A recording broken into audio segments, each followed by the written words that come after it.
하나님 자녀에게 가장 큰 문제가 뭐냐면 불신앙하는 겁니다. 하나님을 믿지 못하는 거예요. 반대로 하나님 자녀인 여러분에게 가장 큰 축복이 뭐냐면 믿음을 가진 것입니다. 믿음의 그릇에 대해서 세 종류의 사람으로 나눠집니다. 불신앙의 사람이 있고, 작은 믿음의 그릇을 가진 사람이 있고, 또 큰 믿음의 그릇을 가진 사람이 있어요. 불신앙의 사람은 불신앙의 응답을 받게 되고, 또 작은 믿음의 그릇을 가진 사람은 작은 응답 받게 되고, 그러나 큰 믿음의 그릇을 가진 사람은 하나님께 큰 응답을 받게 됩니다. 그래서 성도 여러분들은 불신앙의 사람 되지 말고, 또 작은 믿음의 그릇 가진 사람도 되지 말고 큰 믿음의 그릇을 갖춘 여러분 되시길 바랍니다. 열왕기하 13장 오늘 본문 보면, 지난주에 우리가 남유다의 요아스에 대한 말씀 나눴는데, 남유다의 요아스와 이름이 같은 북이스라엘의 요아스 왕에 대해서 오늘 말씀 나옵니다. 이 요아스의 모습을 우리가 보면서 여러분들이 큰 믿음의 그릇을 갖추는 말씀을 붙잡는 이 시간 모두 되기를 주님의 이름으로 축원합니다. 자, 첫 번째로 믿음의 그릇만큼 응답받은 요아스 왕입니다. 첫째로 요아스 왕에게 하나님의 말씀을 전한 엘리사가 나오는데요.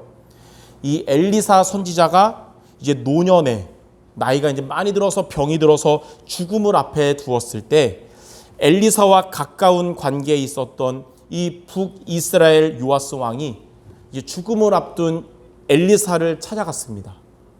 요아스 왕은 눈물을 흘리면서 엘리사에게 내 아버지여, 내 아버지여, 이스라엘의 병거와 마병이여, 이렇게 말했어요.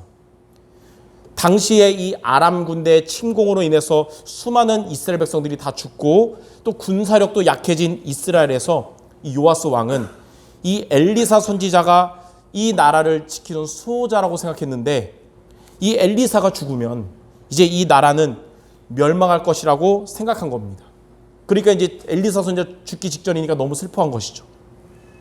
그러한 요아스의 마음을 알았던 엘리사 선지자는 요아스가 이 아람과의 전쟁에서 승리하도록 화살로 땅을 많이 치라 그랬어요. 너가 땅을 치는 만큼 승리할 것이다. 근데 이 요아스는 엘리사의 말을 믿음으로 받아들이지 않고 그냥 형식적으로 세 번만 쳤습니다. 열왕기하 13장 19절에 보니까 하나님의 사람이 노하여 이르되 왕이 대여섯 번을 칠 것이니이다. 그리하였다면 왕이 아람을 진멸하기까지 쳤으리이다. 그런즉 이제는 왕이 아람을 세 번만 치리이다 하니라. 이 엘리사는 화를 내면서 왕이 믿음을 가지고 최소 대여섯 번을 쳤다면 이제 요아스 왕이 이 아람 군대를 완전히 무너뜨릴 수 있었는데, 믿지 못하고 세 번만 쳤기 때문에 앞으로 아람과의 전쟁에서는 세 번만 이길 거라고 말한 것입니다. 자, 두 번째로 믿음의 그릇만큼 응답받은 요아스 왕이에요. 이제 엘리사도 이제 세월이 지나 숨을 거두고, 이스라엘을 항상 공격하며 학대하던 아람 왕 하사엘도 죽었고, 이제 하사엘의 아들 벤 하닷이 아람 왕이 되었습니다. 이 아람이 이제 이스라엘을 공격했는데, 요아스는 아람과의 전쟁에서 말씀하신 대로 세 번 승리했어요. 근데 그 이후로는 더 이상 진전되지 못하고 세 번의 승리 이후로는 전쟁의 고통을 계속 겪게 됐습니다. 이것은 엘리사에게 받은 말씀이 그대로 성취된 거예요. 요아스의 믿음의 그릇만큼 응답받은 겁니다. 그러니까 요아스의 믿음의 그릇은 세 번밖에 못 이길 정도의 그릇이었던 거예요. 만약에 요아스가 엘리사가 전한 하나님의 말씀을 믿음으로 받았다면 큰 그릇을 갖추고 큰 응답을 받았을 거지만, 그는 하나님의 말씀을 믿지 않아서 형식적인 이 작은 그릇에 얼마 동안의 작은 응답만 받게 된 것입니다. 이런 요아스의 모습을 여러분들이 보면서 여러분은 하나님의 말씀을 믿음으로 받아서 큰 그릇에 큰 응답을 받는 모두가 되시기 바랍니다. 자, 그러면 두 번째, 여러분들이 믿음의 큰 그릇을 갖추려면 어떻게 해야 될까요? 어떻게 하면 여러분의 큰 믿음을 가질 수 있을까요? 하나님의 말씀이 여러분 안에 담길 때 우리에게 있었던 불신앙이 사라지고 믿음이 자라나기 시작합니다. 하나님의 말씀을 나의 말씀으로 붙잡을 때 여러분은 믿음의 큰 그릇을 갖추게 되는 거예요. 히브리서 4장 12절에 보니까 하나님의 말씀이 내 안에 담길 때 그 말씀은 살아나고 운동력이 있게 되는 것입니다. 하나님의 말씀을 나의 말씀으로 붙잡을 때 말씀은 좌우의 날선 검보다 예리하여 우리의 혼과 영과 관절 골수를 찔러 쪼개기까지 하는 것입니다. 자, 그러므로 여러분 살아있고 성취되는 하나님의 말씀이 성경 인물의 말씀, 설교자의 말씀만이 아니라 바로 여러분들의 말씀이 되시기 바랍니다. 자, 그러면 어떻게 하면 하나님의 말씀을 우리가 나의 말씀으로 붙잡을 수 있을까요? 우리가 작은 그릇의 불신앙을 버리고 큰 그릇의 믿음을 갖추도록 오늘 여러분들이 두 가지를 미션으로 여러분이 붙잡기 바랍니다. 자, 첫 번째, 여기를 보세요. 그쪽 보지 말고 여기를. 중요한 거 이제부터 하니까 첫 번째, 성경 말씀을 나의 말씀으로 붙잡아야 됩니다. 성경 말씀은 역사적으로 훌륭한 위인들의만이 아닙니다. 성경 말씀은 살아있는 하나님의 말씀입니다. 구약에 보면 하나님이 말씀하시기를 이라는 말씀이 몇 번이나 나온지 아세요? 2000번이나 나옵니다. 2000번. 요한복음 14장 24절에는 예수님이 이렇게 말씀했어요. 너희가 듣는 말은 내 말이 아니고 나를 보내신 아버지의 말씀이니라. 그러니까 구약 성경도 신약 성경도 모두 하나님의 말씀임을 증거하는 거예요. 성경은 훌륭한 사람의 말이 아니고 하나님의 말씀입니다. 어떤 신학교에서는 성경에는 하나님의 말씀도 있다고 말합니다. 그게 무슨 말이냐면 성경에는 하나님의 말씀도 있고 말씀이 아닌 것도 있다는 거예요. 그러나 베드로 사도가 뭐라 그랬냐면 이 성경에 대해서 베드로후서 1장 21절에 성경의 모든 예언은 사람의 뜻으로 난 말이 아니고 성령의 감동하심을 받은 사람들이 하나님께 받아서 말한 것이다 이렇게 말했고요. 또 바울은 성경에 대해서 디모데후서 3장 16절에 모든 성경은 하나님의 감동으로 된 것이라고 한 것입니다. 자, 성경이 전적인 하나님의 말씀인 것을 부인하는 똑똑한 신학자들의 말이 맞겠습니까? 아니면 성경 전체가 하나님의 말씀이라고 말하는 베드로와 바울의 말이 맞겠습니까? 당연히 성경 전체가 하나님 말씀이죠. 똑똑하지만 불신앙적인 신학자들 때문에 세상의 신학이 변질된 것이고 그로 인해서 교회가 변질되고 성도들의 신앙과 삶이 무너진 것입니다. 이사야 선지자는 성경에 대해서 이사야 34장 16절에 이렇게 말했습니다. 너희는 여호와의 책에서 찾아 읽어보라. 이것들 가운데서 빠진 것이 하나도 없고 제 짝이 없는 것이 없으리니 이는 여호와의 입이 이를 명령하셨고 그의 영이 이것들을 모으셨음이라. 성경 말씀이 바로 여호와의 책이며 하나님의 영이신 성령께서 성경 말씀들을 모으신 것입니다. 자, 그러면 이 하나님의 말씀인 성경 말씀을 여러분이 나의 말씀으로 붙잡는 비밀이 무엇이냐? 하나님이 성경을 통해서 여러분에게 하시는 핵심 내용이요 성경 말씀의 주제가 무엇인지를 우리가 알고 붙잡아야 되는 것입니다. 성경의 핵심, 또 성경의 주제가 무엇인지 요한복음 20장 31절에 잘 나와 있습니다. 오직 이것을 기록함은 너희로 예수께서 하나님의 아들 그리스도이심을 믿게 하려 함이요 또 너희로 믿고 그 이름을 힘입어 생명을 얻게 하려 하심이라. 자, 성경을 기록한 목적이 뭘까요? 성경을 기록한 목적은 예수님이 그리스도이심을 믿고 생명을 얻기 위한 것입니다. 그래서 성경 말씀을 나의 말씀으로 붙잡는 비밀은 예수님을 나의 그리스도로, 나의 구원자로 믿는 것입니다. 그러므로 성도 여러분들, 성경 말씀을 통해 예수님이 나의 그리스도시요, 예수님이 나의 구원자 되심을 여러분들이 붙잡기를 바랍니다. 그러면 여러분 안에 있던 불신앙이 믿음으로 바뀌게 될 것입니다. 우리 안에 있었던 내 인생의 걸림돌이 발판으로 바뀌게 될 것입니다. 우리 안에 있었던 믿음의 작은 그릇이 믿음의 큰 그릇으로 바뀌게 될 것입니다.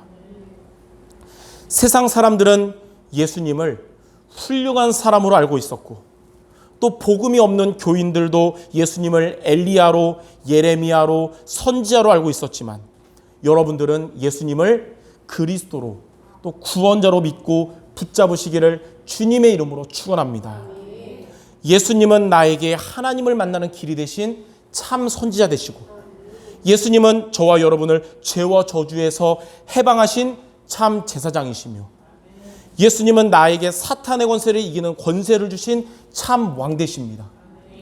그래서 여러분 마음에 계시는 그 예수님은 우리의 인생의 근본 문제를 해결하셨고, 여러분 인생의 모든 문제를 해결하셨습니다. 예수님을 나의 그리스도로, 나의 구원자로 믿는 믿음의 고백이 여러분의 것 되시기를 주님의 이름으로 축원합니다. 이것이 우리의 믿음의 큰 그릇을 갖추는 첫 번째 비밀입니다. 자, 두 번째로 우리가 붙잡을 미션이 있습니다. 예배 말씀을 나의 말씀으로 붙잡아야 됩니다. 예배 말씀을 그냥 설교자의 말로 들으면 우리가 설교를 내 수준으로 판단하게 됩니다. 예배 말씀을 설교자의 말로 들으면 그냥 내 입맛에 맞게 골라 붙잡게 돼요. 그러니까 나 중심으로 붙잡는 것이죠. 그런 말씀에는 하나님이 역사하지 않아요. 위로는 좀 되고 감정은 풀릴지언정 흑암이 떠나가지 않습니다. 예배 말씀은 설교자의 생각이나 연구함으로 전달될 말씀이 아니에요. 설교자는 청지기이며 전달자일 뿐, 예배 말씀은 하나님이 여러분에게 주신 말씀입니다. 예배 말씀을 하나님이 나에게 주신 말씀으로 받아들이고 나의 말씀으로 붙잡을 때, 하나님의 말씀은 여러분의 인생의 길의 등이 되며 또 빛이 되십니다. 예배 말씀을 하나님이 나에게 주신 말씀으로 붙잡을 때, 하나님의 말씀이 사탄의 권세를 이기는 성령의 검이 되는 것입니다. 오늘도 하나님이 여러분에게 주신 말씀을 붙잡은 여러분의 삶에 인생의 등과 빛이 되고 흑암의 권세가 완전히 무너질 것입니다. 예배 말씀을 나의 레마로 붙잡을 때, 하나님의 말씀은 나의 영혼과 마음, 생각과 육신을 치유하며 살리게 되는 것입니다. 데살로니가전서 1장 6절 7절에 보니까 너희는 많은 환난 가운데서 성령의 기쁨으로 말씀을 받아 우리와 주를 본받은 자가 되었으니, 그러므로 너희가 마게도냐와 아가야에 있는 모든 믿는 자의 본이 되었느니라. 이 데살로니가 교인들은 환난을 많이 겪었지만 그곳에 그런 어려운 가운데서도 성령의 기쁨으로 말씀을 받았는데, 이거는 어려움 중에서도 예배 때마다 말씀을 하나님이 내게 주신 말씀으로 붙잡은 것입니다. 그러자 그들이 붙잡은 복음은 말로만 복음, 지식적, 형식적인 복음이 아니라 오직 능력과 성령과 큰 확신의 복음이 되었고, 그들은 마게도냐와 아가야에 있는 모든 믿는 자의 본이 되었습니다. 데살로니가 교인들처럼 예배의 말씀을 하나님이 나에게 주신 말씀으로 붙잡기 바랍니다. 나의 레마의 말씀으로 붙잡아야 됩니다. 그러면 여러분들은 이 복음을 아는 수준을 넘어서 복음이 뿌리내리며 복음의 능력을 가진 자들이 될 것입니다. 홍수 이후에 방주에서 내려온 노아가 제일 먼저 뭐 했냐면 하나님께 단을 쌓고 피제사를 드렸어요. 하나님은 그런 노아에게 무지개를 보여주시면서 앞으로 재앙을 막으신다고 성취될 말씀을 주셨습니다. 여러분이 예배 때 말씀을 붙잡으면 하나님은 여러분을 재앙으로부터 막아주시는 겁니다. 불신앙과 인본주의로 고생했던 아브라함은 조카 롯을 떠나보낸 뒤에 창세기 13장 18절에 단을 쌓고 하나님께 피제사를 드렸습니다. 그동안의 고생이 끝나고 비로소 아브라함에게 하나님의 응답이 시작된 것입니다. 여러분들이 예배 때 하나님의 말씀을 붙잡으면 고생하게 했던 우리의 불신앙이 없어지고 믿음과 응답이 시작되는 것입니다. 출애굽 이후의 광야의 여정에서 성막 중심이었던 자들은 이 광야에서도 승리하고 가나안을 정복했습니다. 이 성막이 그리스도가 주인된 교회를 의미하고 성막에서의 피제사를 되었다는 것은 예배 중심, 강단 중심이었다는 거예요. 또 왕정 시대에 이 왕들은 여러분 계속 열왕기 상하 파서 알겠지만 왕들은 변질되고 무너졌지만 그래도 언약 가진 성도들은 성전 중심으로 오실 그리스도의 언약을 후대들에게 전달했습니다. 이 성전도 그리스도가 주인된 교회를 의미하며 성전에서의 피제사가 바로 예배 중심, 강단 중심인 겁니다. 초대교회는 환난과 핍박 중에도 흔들리거나 무너지지 않고 전도 운동의 주역이 되었는데 그 비밀이 뭐냐? 사도행전 2장 42절에 사도의 가르침을 받아 서로 교제하고 떡을 떼며 오로지 기도하기에 힘썼기 때문입니다. 제가 지금 성경 역사 전체를 여러분에게 말하면서 하고 싶은 말이 뭐냐? 우리 교회가 이런 성경 역사처럼 우리 교회가 그리스도가 주인 되는 교회가 되어야 될 것이며 성도 여러분들은 예배 중심, 강단 중심이 되시기를 바랍니다. 예배 말씀을 하나님이 주시는 나의 말씀으로 붙잡고 그 말씀을 포럼하며 함께 기도하는 여러분 되시기 바랍니다. 하나님은 여러분을 가문을 살리고 또 교회를 살리며 현장을 살리는 주역이 되게 하실 것입니다. 이처럼 하나님이 여러분에게 주시는 말씀을 붙잡는 것이 믿음의 큰 그릇을 갖추는 것인데 이를 위해서 여러분 하나님의 말씀인 성경 말씀을 나의 말씀으로 붙잡고 예배 강단 말씀을 나에게 주신 말씀으로 붙잡는 모두 되시기를 주님의 이름으로 축원합니다.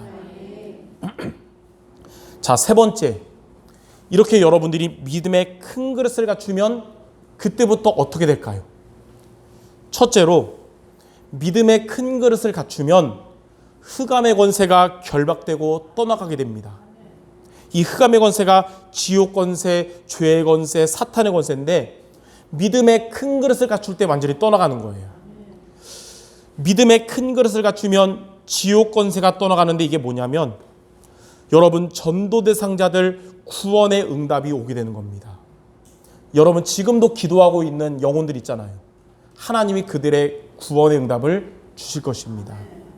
지옥 배경이었던 그들이 천국 배경으로 사망에서 생명으로 옮긴 자가 될 것입니다. 또 믿음의 큰 그릇을 갖추면 죄의 권세도 떠나갑니다. 죄로 인한 저주가 떠나가고 재앙을 막게 되는 거예요.